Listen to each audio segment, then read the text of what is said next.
California, on behalf of independent Chevron gas stations and standard stations throughout the West, invite you to Let George Do It. Another adventure of George Valentine. Personal notice. Danger is my stock and trade. If you feel that you're one against the world and the help you need must be discreet and confidential, call on me, George Valentine. Write full details.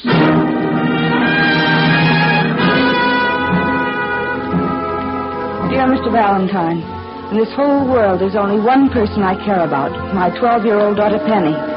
This Friday, I lose her, unless I can make her change her mind about me. You may be the one person who'll believe my side of the story instead of the juicy tabloid version everyone else chooses to believe. If this appeals to your, let's say, chivalrous side... To your, let's say, chivalrous side, I'll be home all day tomorrow. 19 Montclair Drive, Lakeside Heights. Signed, Barbara Eversole. Barbara Eversole? What do you know? What do you know? Barbara Lawson Eversole. All right, so she has a maiden name. Hey, you know, I flunked medieval history in college because of this gal. You mean she wouldn't let you copy from her paper? Nothing as intimate as that, Angel.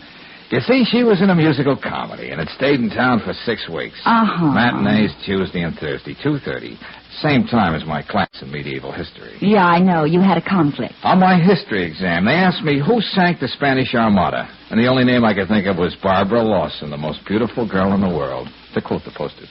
And I thought you worked your way through college. Yeah, except on those Tuesdays and Thursdays. Brooksy, we're going to drop in on Barbara Eversole, if just for auld lang syne.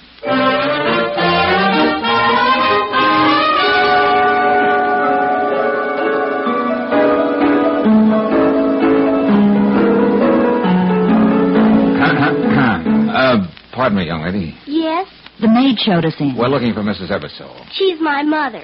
She's upstairs, but she's probably listening to see if I'm practicing my piano lesson. Oh, so you're Penny. You know something? What's that, dear? I could play like this.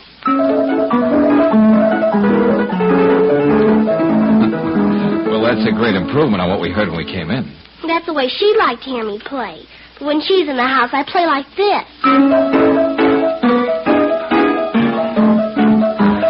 You're a real nice kid. I think so. Oh, Mr. Valentine? Oh, yes, Mrs. Eversole, and this is Miss Brooks, my assistant. How do you do, Miss Brooks? Are these people here to take your pictures for the tabloids again? Penny. I'm sorry. I shouldn't have said that. I hate myself. I don't know if it's any use at all, Mr. Valentine. Even if the courts let me keep Penny, I can't make her love me. What is it that's so wrong between you and Penny, Mrs. Eversole? Her father. Her wonderful, irreproachable father who drove his car off the cliff a year ago. Oh, I didn't know. I'm sorry. Why should you be? No one else ever was. I was the lucky one to have such a charming, attentive husband. Even his own child never suspected he was mean, cruel, and deceitful. No. That irresistible boyish smile took care of everything like that. I see.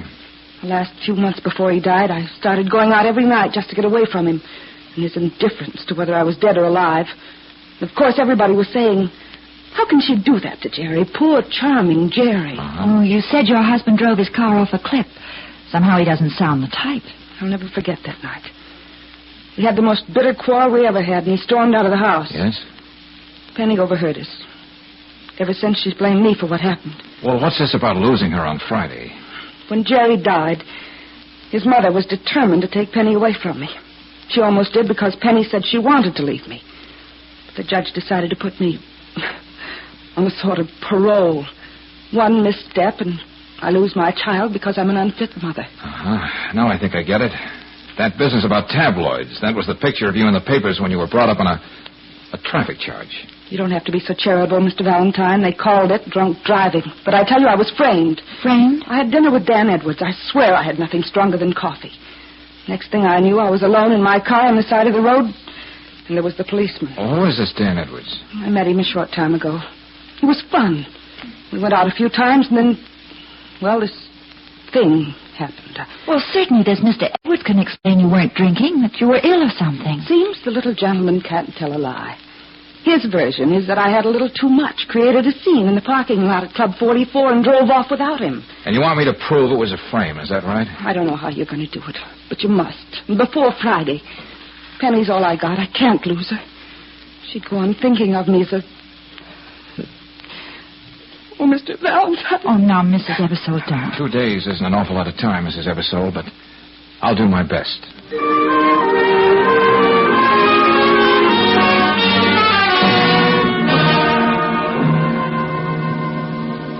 I won't be hypocritical, Mr. Valentine, Miss Brooks. I'm glad this thing happened to Barbara. Mrs. Eversole, isn't that a pretty harsh thing to say about your daughter-in-law? I told Jerry you should never marry a girl like that. Now, Mother, Barbara was Jerry's wife. And you're his brother, Leonard. You should be glad we're getting Penny away from this woman on Friday. Oh, we've heard so much about your son, Jerry. Yes.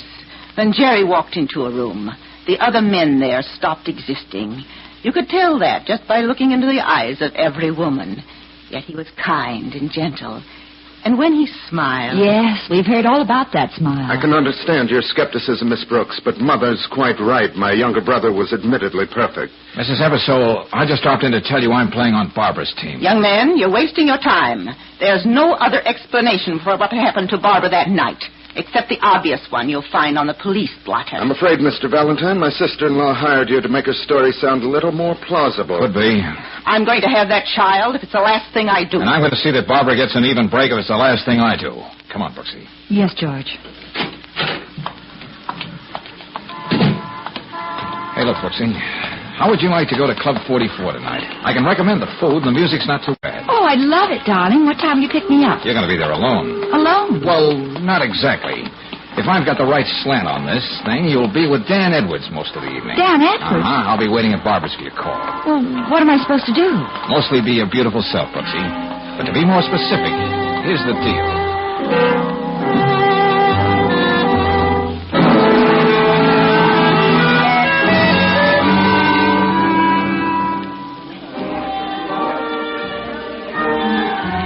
I declare, Mr. Edwards, I'm just dreadful. I mean, being here alone in a nightclub in a big city with a strange man. Not a strange man, Claire.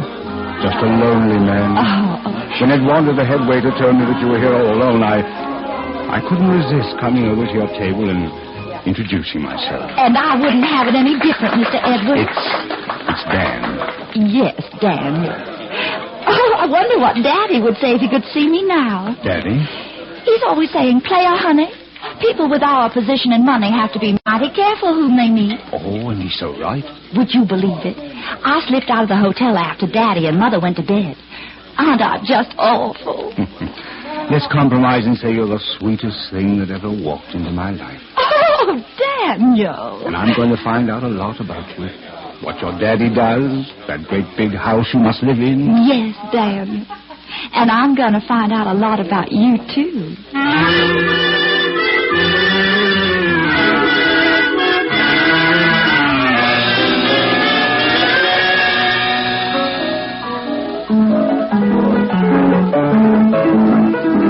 Not just practicing tonight, eh, Penny? Oh, Mr. Valentine. Anyway, she can't hear me. She's in her room, and the door's closed. Penny, you love to play the piano, don't you? Yes, when I'm alone. Well, tell me something, Pieface. Who started you taking piano lessons? She did, and made me practice every day, whether I wanted to or not. And now you love to play, but not when she can hear it. Now, that's kind of cockeyed, isn't it, kid? Well, I don't have to talk to you. I'm going up to bed. Where's my book? Oh, that's it? Yes, let me have it. Yearbook, Denfield College, 1933. Yes, my father's picture is in there. I'll show you what they say about him. Here, doesn't he have a wonderful smile? Listen. Ebersole, Jerry, most popular man on the campus. Captain, water polo team. Most likely to succeed. Yeah, that's all right. None of the others had things like that written about him. Look at the very next one under Father's picture. Eggleston, Frank, campus clown. Good old Eggy. See what I mean? Eggy the clown. Oh, it's good to hear you laugh, dear. Oh, I was just going up to bed. Penny, wait. Good night. Never mind. Did you find out anything, Mr. Valentine? No, but I did want to know a little more about this Stan Edwards. Well, he introduced himself and said he was a friend of Jerry's at Denfeld College. Yeah? He told me about the time just before he and Jerry were supposed to graduate. Jerry stole the clapper out of the chapel bell. Oh? Leonard had to square things with the dean and make sure his mother never found out. I see. Mr. Valentine, there was nothing wrong with my going out with Dan. For a year, I kept myself cooped up in this house, trying to be the perfect mother. Always remembering Judge Blanchard saying, "One misstep, Mrs. Ebersole, and Penny goes to her grandmother." And having dinner with Dan once in a while sort of helped take the pressure off. That's right. I can't think of any reason Dan would lie about what happened that night. But what'd you find out about him? Not much, Mrs. Ebersole, not much. But I have an idea that even at this distance, I'm learning more and more about Dan Edwards every minute.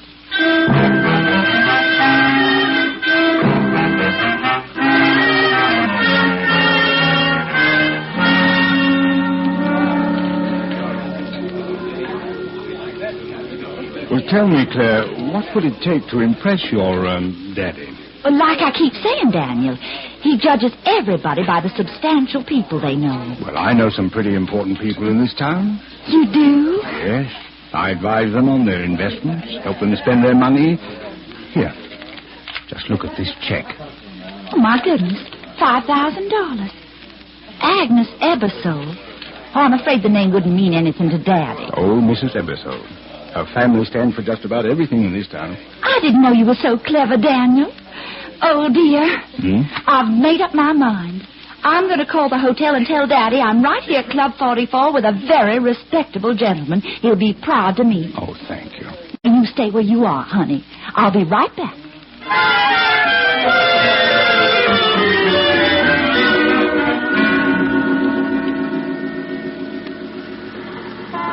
I got here as soon as I could, Brooksy. Edwards inside? Yes, Daddy. And I just bet Mr. Dan is getting awful fidgety in there. All right. Are you sure about that check? Yeah, I saw the signature. Agnes Ebersole. Oh, good. That's a break I didn't even hope for. Now go on back inside. Well, what are you going to do, George? Oh, that's the surprise, Angel. The question is, who is it going to surprise most? Dan Edwards, Mrs. Ebersole, or Barbara?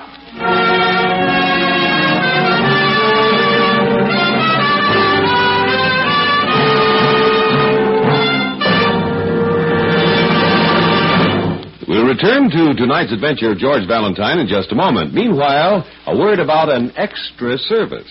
When you're on your vacation trip, you don't expect to find everything just as convenient as it is at home. But when you stop at independent Chevron gas stations and standard stations, you can be sure all along your trip of restrooms that are spick and span. Folks have said that one of the things that makes a long trip more pleasant is knowing there are clean and tidy restrooms along the way. That's why these restrooms are cleaned thoroughly every day, inspected often, and well supplied with soap and towels. The men who offer you this service never want you to feel obliged to buy something when you stop. Just drop in any time at standard stations and independent Chevron gas stations where they say and mean, we'll take better care of your car.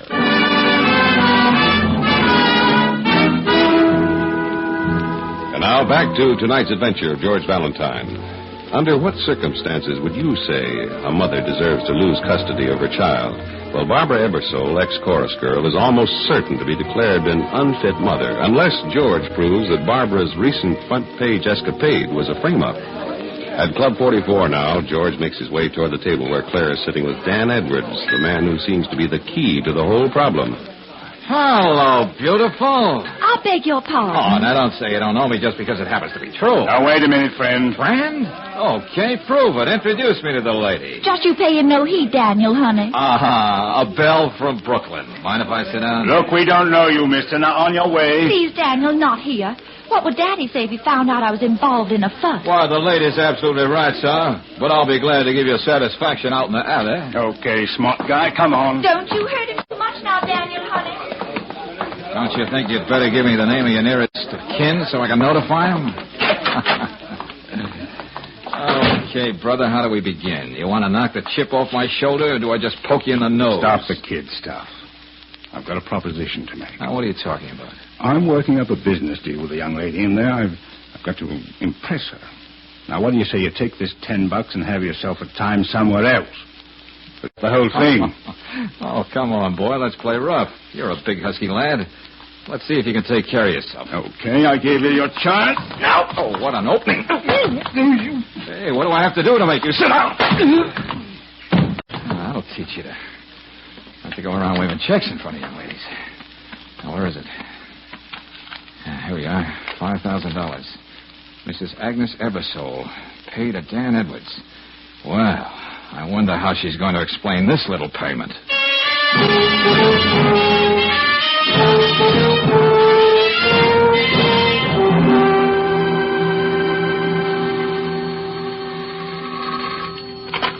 Yeah, hello? George, what happened to you? I've been calling your apartment for an hour. I know, Angel. Just came in. I went out to see old Mrs. Ebersole. Oh, then you got the check. What did she say? Nothing, because she wouldn't see me. Oh. But maybe it's just as well. She can explain it to the judge tomorrow.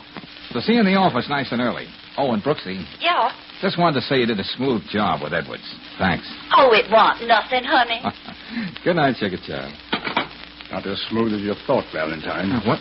How'd you get in my room, Edwards? I've been waiting for you to show up. Oh, maybe I underrated you, boy. You're quite a grim character when you're holding a gun. I could just ask you to hand over that check, but I'm going to do it the hard way, too. How's this for a start?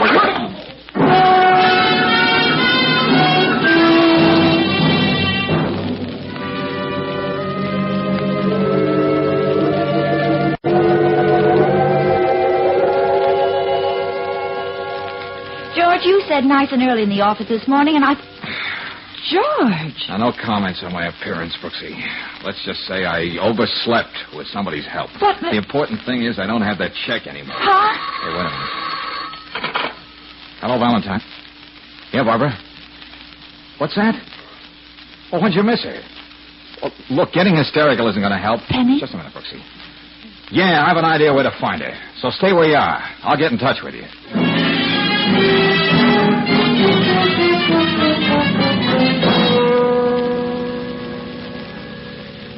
Grandma, don't let him take me away. I won't go back to her, never. I'll see to that, Penny, dear. This is something you have nothing to say about, Mrs. Ebersole. Can't you see, Valentine, it's better this way? You can call Barbara and tell her to meet us at Judge Blanchard's this afternoon. It's a foregone conclusion. He's going to award Penny to us anyway, Leonard. I hate her. I thought this might be the kind of stunt you'd pull, Penny. Now, here, look at me. I mean, straight in the eye. You knew if you came to the judge with your grandmother, your mother wouldn't stand a chance of keeping you. Now, didn't you? What about it? Just this. You're coming home with me. Grandma! Take your hands off her, Valentine. Young man, you're not the police, you know. And it's a good thing, Mrs. Ebersole. You could be charged with abduction, trying to keep Penny here. And another thing. What have you got to say about a $5,000 check you gave Dan Edwards? What? I never issued any such check. Oh, I see we're going to have to play this right out to the end. Come on, Penny. No. Now, don't give me any trouble, Pie Face, because I got a lot of things to do between now and 2 o'clock.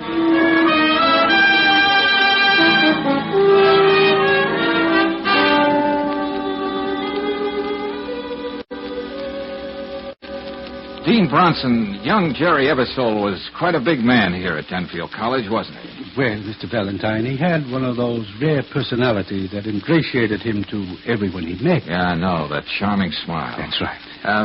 Wouldn't you say that the way he died, suicide, was way out of character? Well, since you say this information is important to his wife, the whole Ebersole family... You can take my word for that, Dean. I guess it's my duty to tell you there was a regrettable weak streak in Jerry's character. Oh, what do you mean? He forged quite a sizable check against the student body funds in his junior year. Uh-huh. Of course, his mother made good, and, well, we hushed it up. You know, the family endowed the Ebersole Library here at Denfield. Yeah, thank you, Dean Bronson. You've been a great help. A great help.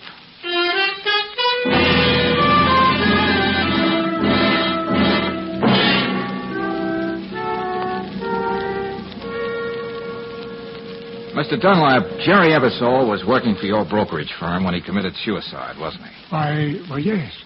He was one of our best contact men, Mr. Valentine. He made that Ebersole personality go a long way. Well, I've heard enough about that. Let me ask you a simple, direct question. Yes? How much did Jerry Ebersole steal from your firm? What are you saying? I don't understand. There are two big reasons people commit suicide. One's love, the other's money. Everybody loved Ebersole, the personality boy. Now, how much money did he steal from you? I don't know how you ever found this out, Mr. Valentine. His mother made good. Oh, Grandma to the rescue. We never prosecuted, and I do hope there won't be any publicity at this late date. The firm of Dunlap and Pitt is very conservative. How much was it? A shortage of $20,000 in his accounts. I see. I've always thought poor Jerry began to loathe himself so much he just couldn't go on anymore. that was the real reason for his suicide. You're a good psychologist, Mr. Dunlap. Thanks a lot.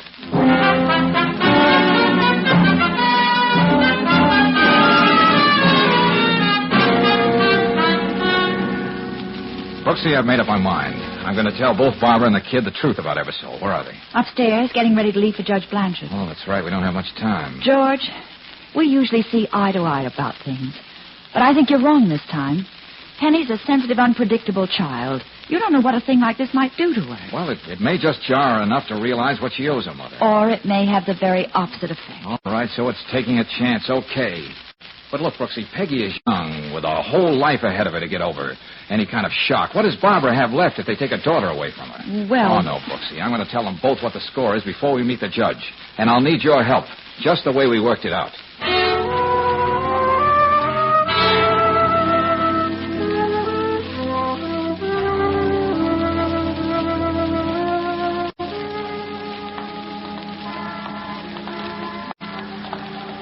Barbara, we still have a few minutes, and the courthouse is only across the street. Yes? Well, there's something I must tell you. What's that, Mr. Valentine? Suppose we go into this little park and sit down.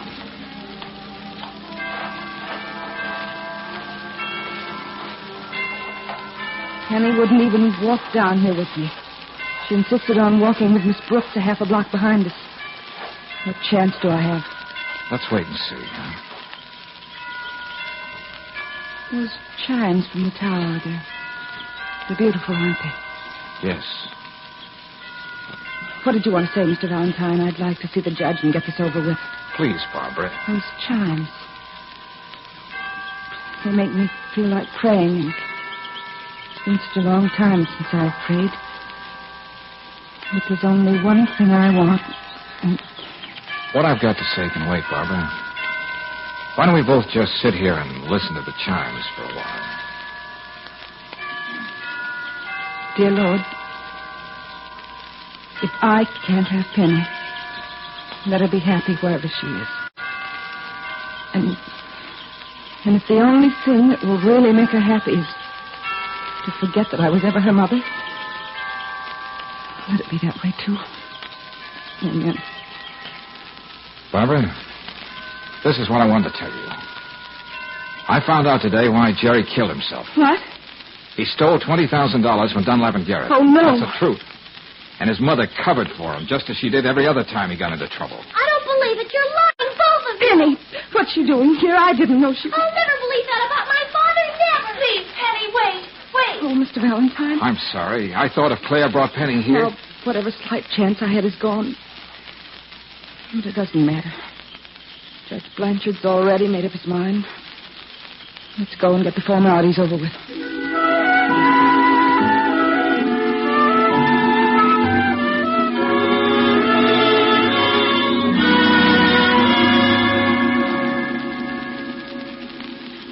Penny, come here, dear.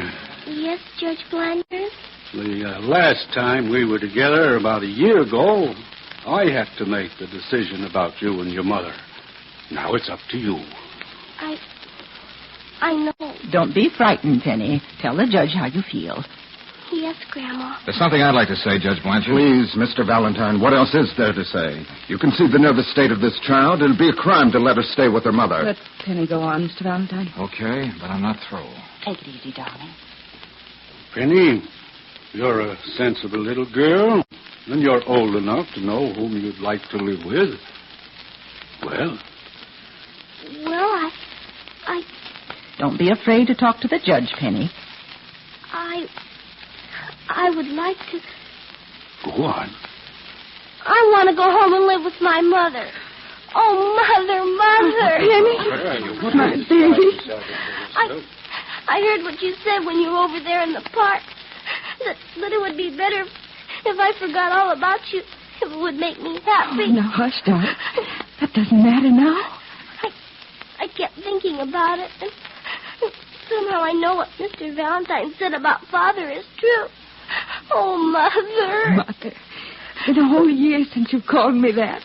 Judge Blanchard, I don't know what came over Penny, but certainly we can't forgive this woman's scandalous behavior. Don't you dare talk about my mother that way. Penny, what are you saying? Couldn't we go home now? together, Mommy? Judge? I think you can decide the way your heart's telling you to, Judge Blanchard. And if we can have a few minutes alone, I think we'll even be able to satisfy the law.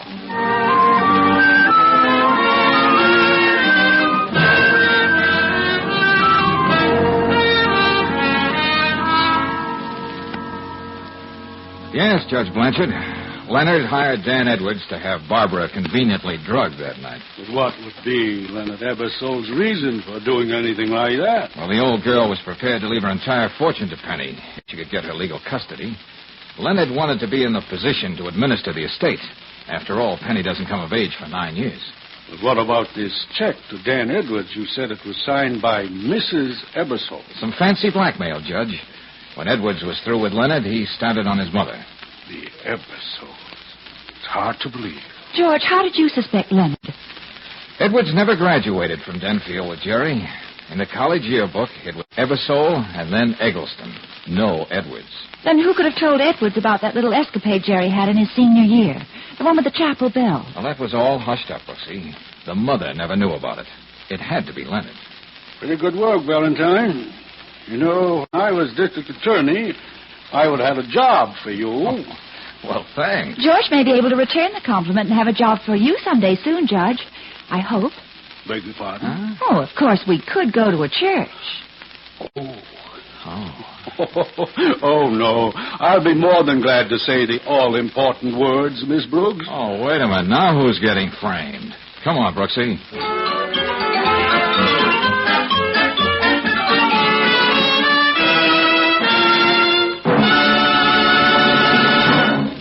I'd be willing to bet there's not one car owner in 1,000 who could lubricate his car thoroughly.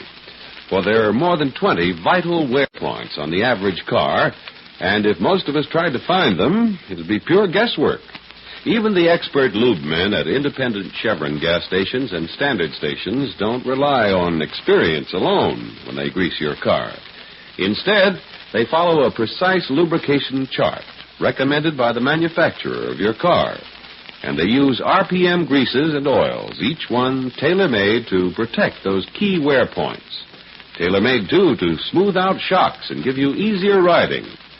So for low-cost maintenance and better riding, get a lube job with RPM oils and greases every 1,000 miles at a standard station or an independent Chevron gas station where they say and mean, we'll take better care of your car.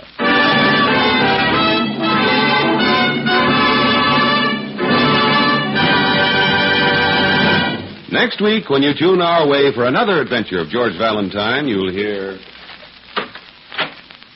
George, the door isn't locked. Yeah, wait a minute, Angel. Put the light on. George. Well, they couldn't have done a better job in this room if they'd used a bulldozer. Mr. Karofsky. Mr. Karofsky. Hey, don't be naive, Brooksy. They didn't make rubble out of this place just for exercise. Yeah, they gave Karofsky this little party and took the guest of honor away with them. George. Oh, come here, look. Huh? Oh, yeah. Blood. They couldn't wait, could they? Oh, but he's such a little man. We're up against a racket that thrives on little people, Brooksy. And we're going to keep at it until we find out what it is.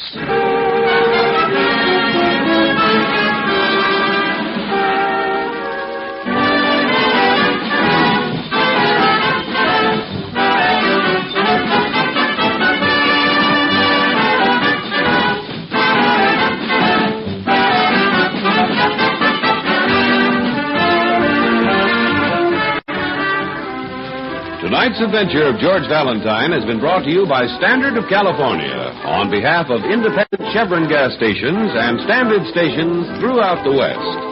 Let George Do It stars Robert Bailey as George with Francis Robinson as Claire. Tonight's story was written by David Victor and Herbert Little, Jr. and directed by Don Clark. Also heard in the cast were Virginia Gregg as Barbara, Dawn Bender as Penny, Noreen Camille as Mrs. Ebersole, Stan Waxman as Leonard, Jay Novello as Edwards, and Herb Butterfield as Judge Blanchard. The music is composed and conducted by Eddie Dunstetter. Your announcer, John Heaston. Listen again next week, same time, same station, to Let George Do It. This is the Mutual Don Lee Broadcasting System.